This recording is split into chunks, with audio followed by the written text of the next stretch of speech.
En esta clase vamos a revisar algunos conceptos básicos de geometría.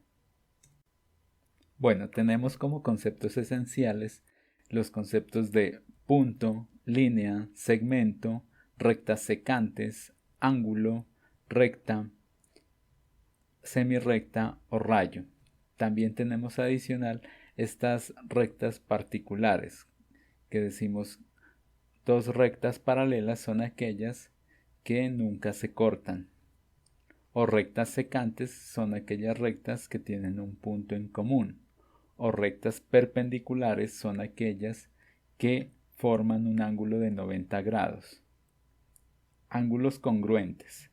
Entonces decimos que dos ángulos son congruentes cuando su magnitud es igual. El símbolo de congruencia en geometría por lo general se utiliza por su significado de que es igual en cantidad y en forma. Tenemos los ángulos complementarios, que son aquellos que al sumarlos nos da un valor de 90 grados. Ángulos suplementarios son aquellos que suman 180 grados y ángulos conjugados son ángulos que al sumarlos nos van a dar 360 grados. Unidades de medida de ángulos. Las dos unidades más comunes para medir ángulos son los grados sexagesimales y los radianes. Los grados sexagesimales son los comúnmente conocidos como grados. Entonces estos se empezaron a utilizar en las civilizaciones antiguas, en donde la unidad se dividía en 60 partes y así se iban formando. Por ejemplo, de eso viene que los minutos están formados por 60 segundos y las horas están formadas por 60 minutos.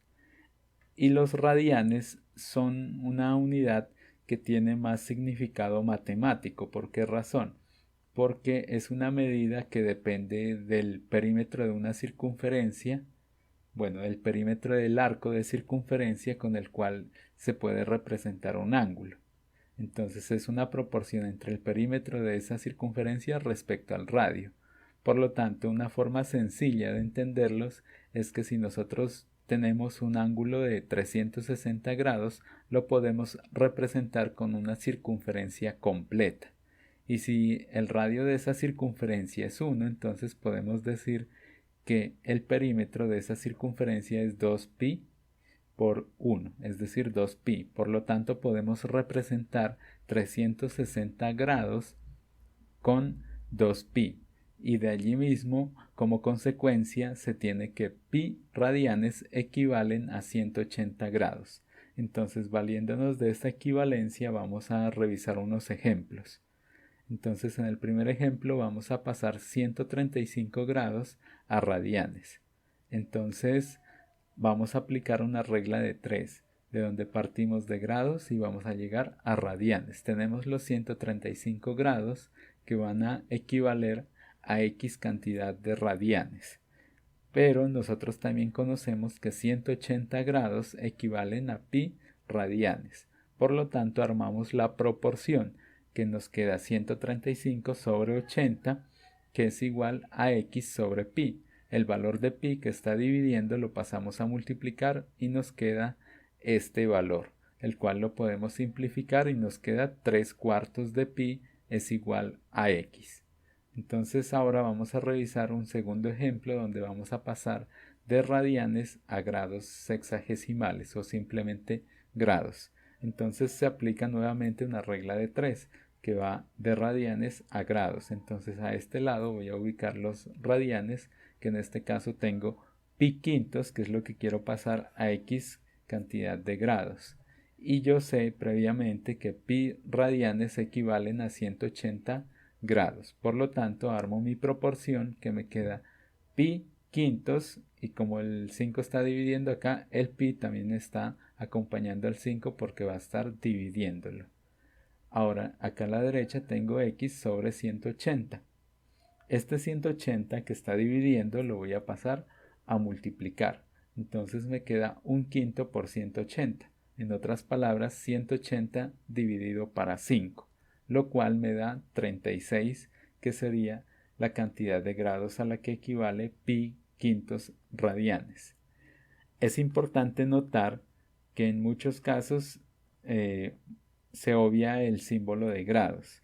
Una forma de identificar cuando estamos hablando de unidades en radianes o unidades en grados sexagesimales es que los radianes en particular se suelen denotar como fracciones de pi.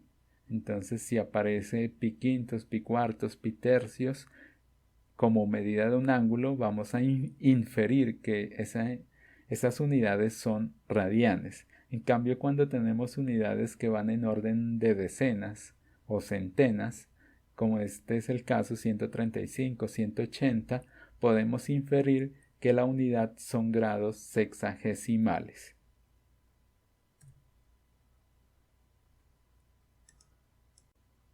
Vamos a revisar este problema verbal en donde se utilizan diferentes conceptos de geometría.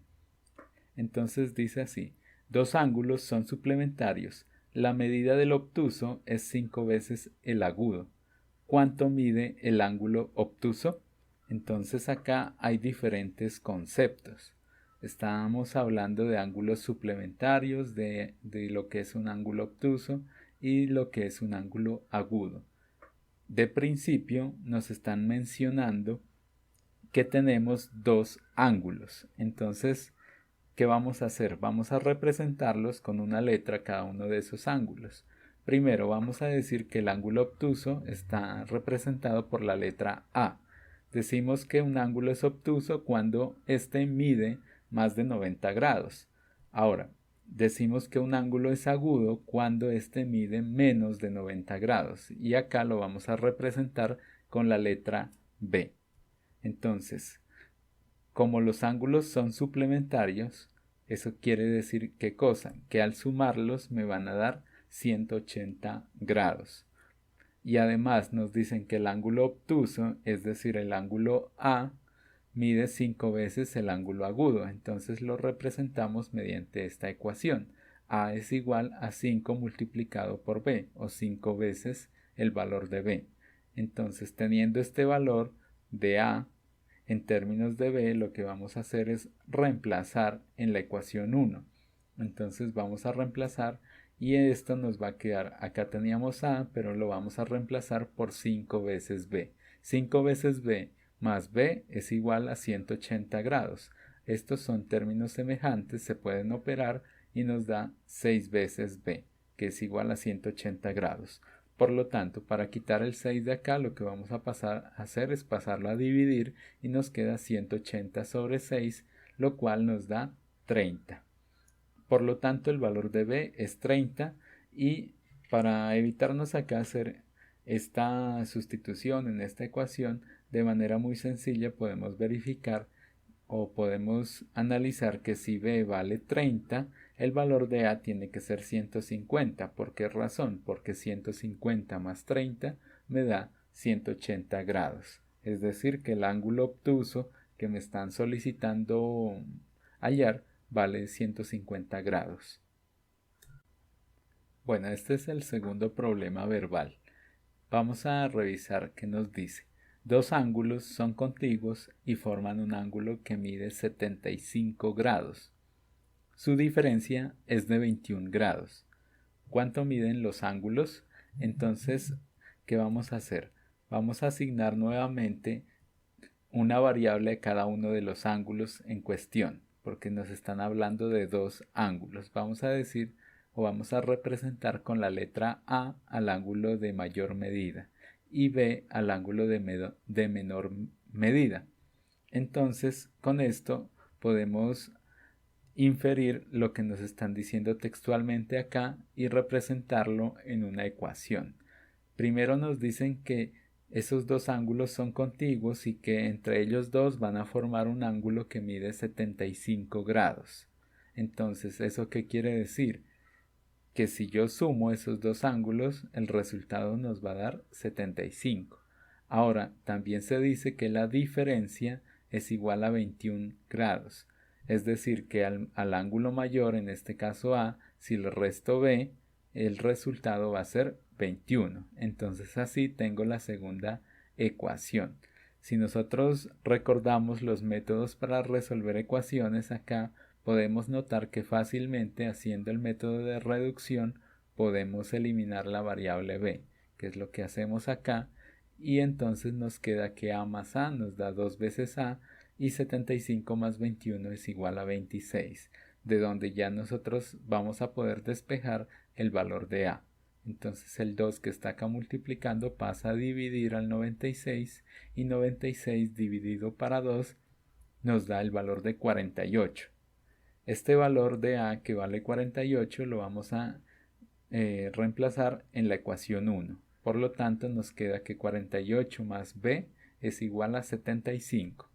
Y entonces tenemos que b es igual a 75 menos 48. Recuerden que este está positivo y acá va a pasar negativo. Y finalmente 75 menos 48 nos da 27. Por lo tanto, los ángulos miden 48 grados y 27 grados. Ángulos en rectas paralelas.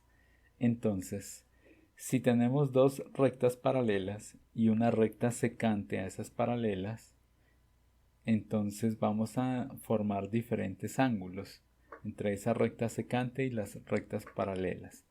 Van a aparecer un conjunto de ángulos congruentes o iguales en esa recta. Entonces, acá tenemos también que se van a formar ángulos suplementarios. ¿Qué quiere decir? Que son ángulos que suman 180 grados. Entonces acá tenemos diferentes ángulos suplementarios. Ahora, estos ángulos, algunos se relacionan de cierta forma y tienen unos nombres muy particulares. Decimos que tenemos ángulos correspondientes a aquellos ángulos congruentes que están al mismo lado de la recta secante. En este caso, por ejemplo, tenemos este par de ángulos que están a la derecha de la recta secante, que es esta que viene acá. Entonces tenemos ese par de ángulos correspondientes. También puedo encontrar este otro par de ángulos correspondientes, así como este par también y este otro par de ángulos correspondientes. Existen otro tipo de ángulos que son los alternos internos. ¿Por qué se dicen alternos internos? Porque están en medio de las dos rectas paralelas. Entonces también tenemos este otro par de ángulos que son congruentes en medio de las rectas paralelas. También decimos que hay alternos externos. Cuando hablamos de alternos externos nos referimos a que están a diferente lado de la recta secante y hacia afuera de las rectas paralelas. Por eso decimos que son alternos externos y son congruentes. Entonces sería este ángulo con este ángulo de acá, así como también este ángulo con este ángulo.